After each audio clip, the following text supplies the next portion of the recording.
Hello दोस्तों, स्वागत है आप सभी का एक बार फिर से आपके अपने YouTube चैनल पर। मैं विशाल पराशर आपको करा रहा हूँ आज क्लास 12th का चैप्टर थर्ड यानी कि मैट्रिसेस। ठीक है, पिछली वाली वीडियो में हमारी एक्सरसाइज 3.1 कंप्लीट हो चुकी है। ये वाली वीडियो में सबसे पहले हम करेंगे 3.2 का इंट्रोडक्शन यानी कि इसकी बेसिक्स पढ़ेंगे कि इस वाली एक्सरसाइज में हमें पढ़ना क्या क्या है। ठीक है, तो सबसे पहले यहाँ पे हमारा ऑपरेशन ऑन मैट्रिसेस यानी मैट्रिसेस में हमें करना क्या है। ठीक, पहले नंबर पे आता है हमारा एडिशन ऑफ मैट्रिसेस यानी कि हमें दो या दो से ज्यादा मैट्रिसेस दे रखी हैं और हम अगर उन्हें ऐड करना चाहें, प्लस करना चाहें तो कैसे प्लस करेंगे। तो उसका तरीका क्या होता है, the sum of two matrices is obtained by adding the corresponding elements of the given matrices. Furthermore the two matrices have to be of the same order. कोई भी दो मैट्रिसेस हैं उन्हें हम आपस में जोड़ सकते हैं, प्लस कर सकते हैं। ठीक है, कैसे करके, उसके जो कोरेस्पॉन्डिंग एलिमेंट होंगे उन्हें प्लस करके। लेकिन उसमें जो सबसे जरूरी चीज है, वो सबसे जरूरी चीज ये है कि दोनों मैट्रिसेस हमारी सेम ऑर्डर की होनी चाहिए। सेम ऑर्डर मतलब या तो 2x2 की हो, 3x3 की हो, 2x3 की हो, 3x2 की हो, यानी कैसे भी हो, ऑर्डर दोनों का क्या होना चाहिए, सेम होना चाहिए हमारा।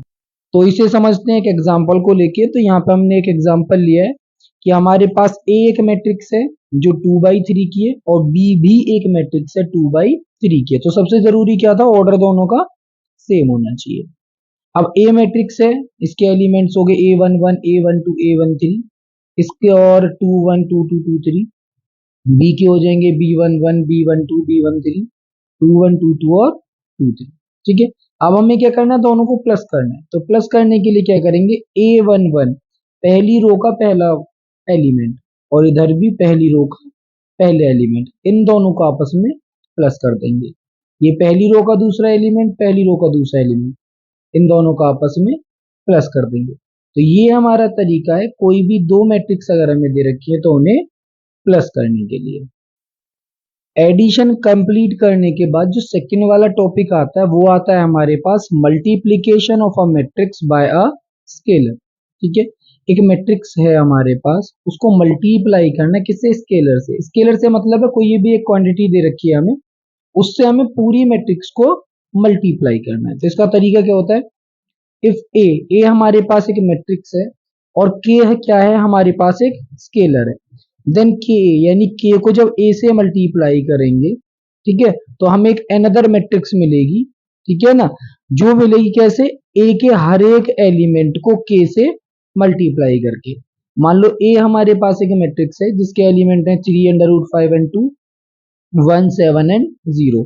अब इस मैट्रिक्स को ए को हमने कर दिया 3 से मल्टीप्लाई, तो इसके जो सारे एलिमेंट्स हैं वो 3 से मल्टीप्लाई हो जाएंगे। 3 3 जा 9, 3 को √5 से किया 3√5, 3 2 जा 6, 3 1 जा 3, 3 7 जा 21 और 3 0 0। यानी जब एक स्केलर से मल्टीप्लाई करते हैं तो सारे एलिमेंट से उसकी मल्टीप्लाई हो जाती है। ठीक है, नेक्स्ट वाला हमारा इसमें टर्म आता है नेगेटिव ऑफ अ मैट्रिक्स। कोई भी जो मैट्रिक्स है उसका अगर नेगेटिव करेंगे तो इसे किससे, माइनस साइन से डिनोट करेंगे, पहली चीज। और इसका मतलब होता है, नेगेटिव ऑफ अ मैट्रिक्स का मतलब होता है कि उस वाली मैट्रिक्स को -1 से कर दिया क्या हमने, मल्टीप्लाई। जैसे यहाँ पे 3 से मल्टीप्लाई किया, सेम वहां पे -1 से मल्टीप्लाई करेंगे तो जो प्लस का होगा वो माइनस हो जाएगा और जो माइनस होगा वो प्लस का हो जाएगा। ठीक है, अगला हमारा टॉपिक आता है difference of a matrix. Difference का मतलब होता है माइनस करना, सब्ट्रैक्ट करना। ठीक है, तो जैसे हमने प्लस में किया था, कोई भी दो मैट्रिक्स है, ठीक है ना, उन्हें अगर माइनस करना है तो सबसे पहली चीज है कि दोनों का ऑर्डर सेम होना चाहिए, सबसे जरूरी। ठीक है, और जब दोनों का ऑर्डर सेम होगा तो फिर उसमें हम क्या करते हैं कि उनके जो कोरेस्पॉन्डिंग एलिमेंट है, जो उनके कोरेस्पॉन्डिंग एलिमेंट है उनको क्या कर देंगे, आपस में माइनस कर देंगे। ठीक है, अब इसको भी एक एग्जांपल की हेल्प से समझ लेते हैं। ए हमारे पास एक मैट्रिक्स है, ठीक है, जिसके एलिमेंट हैं 1 1 1 2 2 1 2 2 और बी है B11 1 2 2 1 2 2। तो सबसे जरूरी क्या था कि दोनों का ऑर्डर सेम होना चाहिए, तो ये भी 2x2 की और ये भी 2x2 की मैट्रिक्स है। ठीक है, अब ए से बी को माइनस करना है हमें, तो क्या करेंगे, 1 1 से 1 1 को माइनस करेंगे, 1 2 से 1 2 को करेंगे, 2 1 से 2 1 को करेंगे और 2 2 से 2 2 को माइनस करेंगे। ठीक है, अब यहाँ पे हमारा सब्ट्रैक्शन हो गया खत्म। सबसे पहले हमने एडिशन सीखा था यानी प्लस करना सीखा था, तो उसकी कुछ प्रॉपर्टीज है। सबसे पहली प्रॉपर्टी क्या है, कॉम्यूटेटिव लॉ।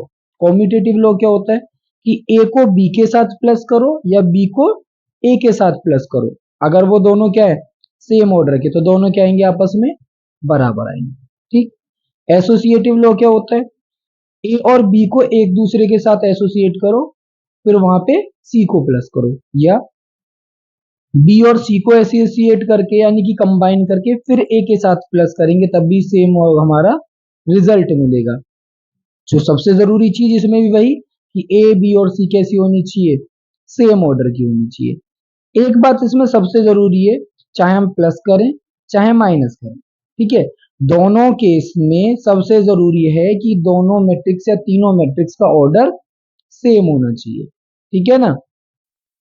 अब एडिशन की यानी प्लस की आगे और दो प्रॉपर्टीज हैं, उसमें क्या है, पहला existence of additive identity. Existence of additive identity का मतलब है कि हमें जो मैट्रिक्स दे रखी है उसमें हम कुछ भी प्लस करें, ठीक है, तो हमारी जो मैट्रिक्स है उस पर कोई भी फर्क ना पड़े, वो बिल्कुल सेम वैसी की ही वैसी रहे।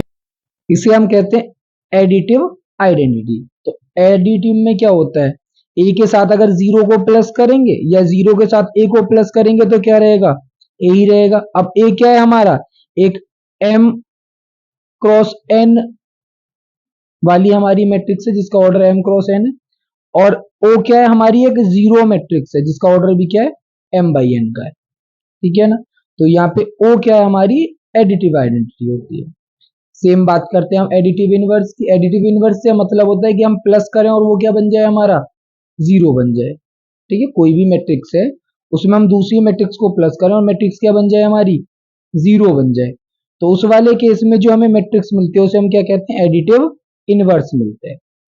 ठीक है, जैसे ए एक मैट्रिक्स दे रखी है, अगर उसके नेगेटिव वाली मैट्रिक्स से ए की नेगेटिव वाली मैट्रिक्स के साथ उसका एडिशन कराएं या प्लस कराएं, तो उस वाले केस में क्या मिलेगा हमें, जीरो मिलेगा, क्योंकि ए माइनस ए क्या होता है जीरो होता है, माइनस ए प्लस ए क्या होता है जीरो होता है, तो माइनस ए जो है वो हमारा क्या होता है एडिटिव इनवर्स होता है। ठीक है ना। एडिशन का काम हो गया हमारा खत्म, ठीक है, सब्ट्रैक्शन का भी खत्म हो गया। अब हमने क्या किया था, मैट्रिक्स का मल्टीप्लिकेशन पढ़ा था किसके साथ, स्केलर के साथ, तो उसकी कुछ प्रॉपर्टीज हैं। उसमें पहली प्रॉपर्टी क्या है, किसी स्केलर को अगर हम a प्लस बी के साथ मल्टीप्लाई करेंगे तो वो किसके बराबर होगा, वो बराबर होगा के ए और प्लस के बी के साथ, यानी के को a से मल्टीप्लाई करो और फिर के को b से मल्टीप्लाई कर दो। ठीक। सेम टाइप से के और एल अगर हमारे दो स्केलर दे रखे हैं उस वाले केस में क्या होगा, पहले के को ए से मल्टीप्लाई करो और फिर एल को ए से मल्टीप्लाई करो और फिर कर दो सबको प्लस, तो उस वाले केस में क्या होगा, रिजल्ट हमारा क्या रहेगा, सेम रहेगा। ठीक है, ये तो था हमारा स्केलर से मल्टीप्लाई करना। अब आता है कि हमें दो मैट्रिक्स की आपस में मल्टीप्लाई करनी है। ठीक है, कोई भी दो मैट्रिक्स की मल्टीप्लाई करने के लिए जो सबसे जरूरी चीज है, वो सबसे जरूरी चीज क्या है, पहली वाली का कॉलम और दूसरे वाले की रो।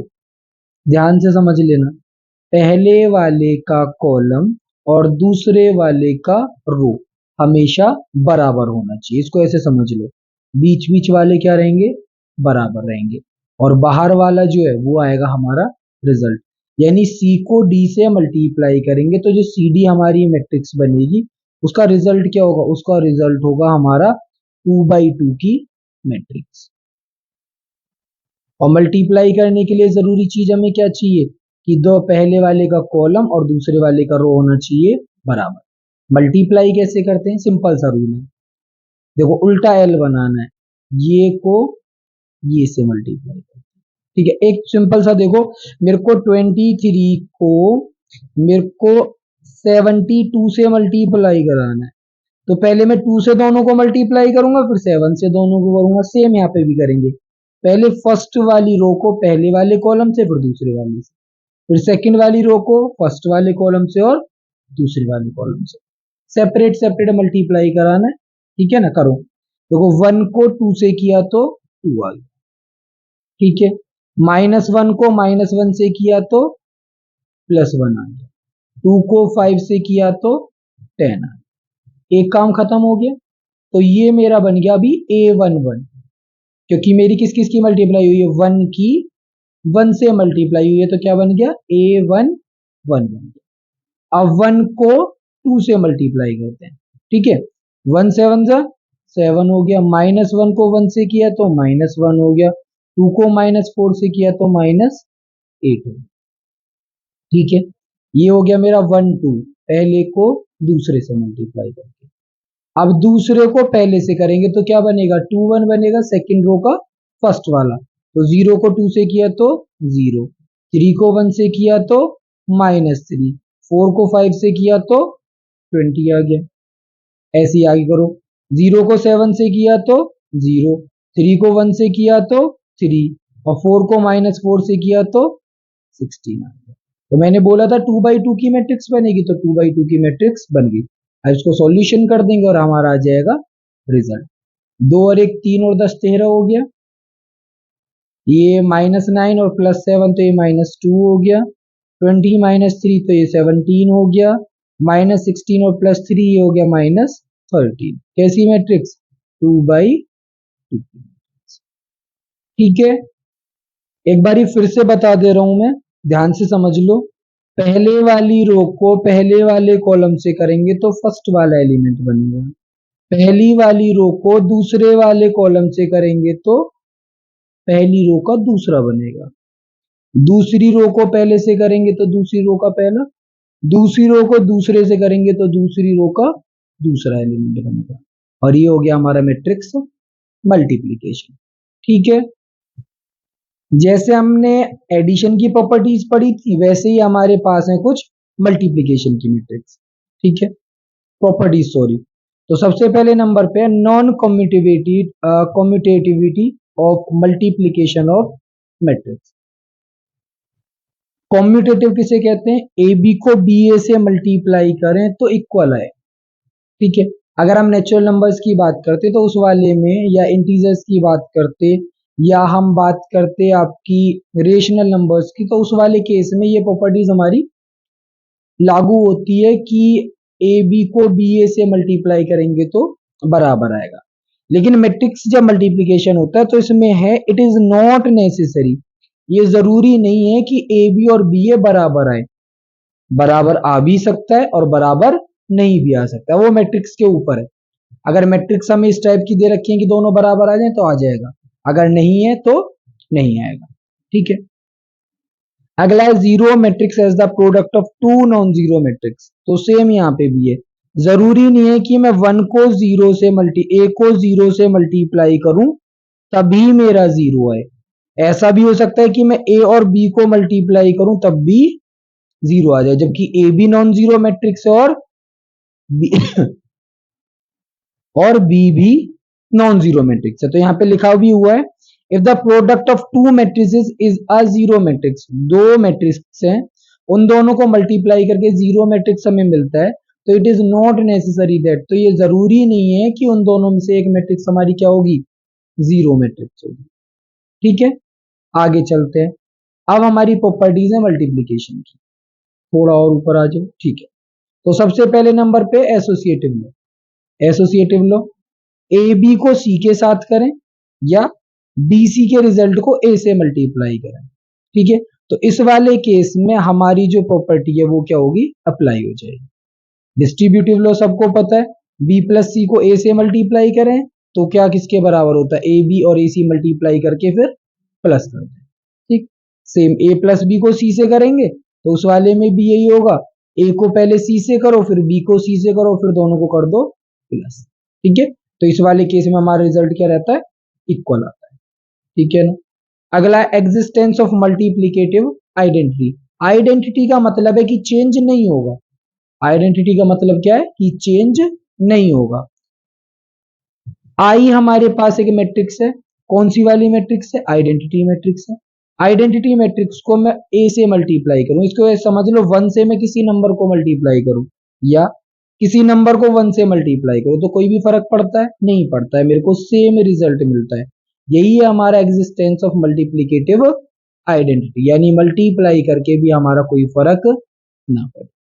ठीक है, अब यहाँ पे जो हमारी सेकंड वाली एक्सरसाइज के जो कुछ ये फॉर्मूलाज थे, ये कुछ रूल्स थे, प्रॉपर्टीज थी, ये हमने पढ़ लिए। ठीक है, अब जब हम एक्सरसाइज को करेंगे तो ये सारी प्रॉपर्टीज हमारी आएंगी वहां पे, तो अब हमें समझ समझ के, तो ये वाली वीडियो को स्किप करके मत छोड़ा करो। अगर आप प्रॉपर्टीज को या रूल्स को अगर आप पहले पढ़ लोगे तो आपके लिए एक्सरसाइज बहुत ज्यादा इजी हो जाएगी, आप बहुत आसानी से सारे काम कर पाओगे।